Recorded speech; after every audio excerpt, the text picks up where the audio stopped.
Valid ভোটের একটি অঙ্ক নিয়ে এসেছি। In an election between two candidates, one candidate got 48% of the total valid votes, 18% of the votes were invalid. If total number of votes was 17,500, the what was the number of valid votes the other candidate got? মানে বলেছে কি দুটো candidate vote দেওয়া হয়েছে, তার মধ্যে কি একটা ক্যান্ডিডেট পেয়েছে 48%, মানে টোটাল যত ভ্যালিড ভোট তার মানে 48%, এবং 18% ভোট ইনভ্যালিড ছিল। ঠিক আছে, টোটাল ভোট কত বলেছে 17,500।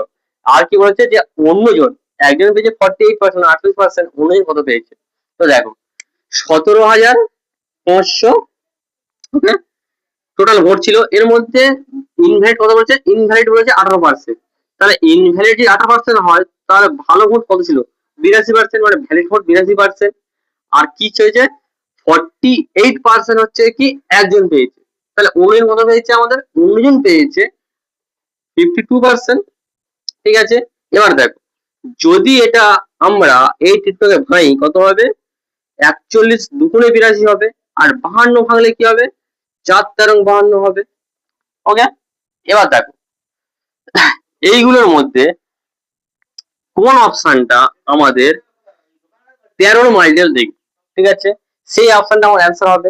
এবার দেখো 13 মাল্টিপল কিভাবে দেখবো, তিনটে করে নিয়ে বিয়োগ করবো। ঠিক আছে, তাহলে 512 থেকে যদি আমি 7 বিয়োগ করি তাহলে কত হবে 505 হবে, হবে না।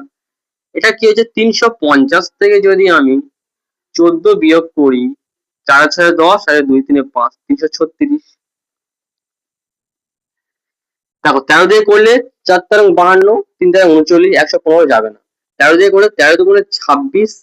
ঠিক আছে, 26 33 থেকে 26 বাকি কত হবে 7 হবে, 76 যাবে না।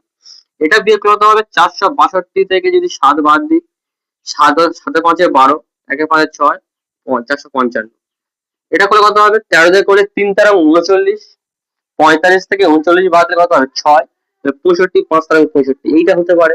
এটা দেখো 750 থেকে 8 বাদ দিচ্ছি, করলে হবে 742।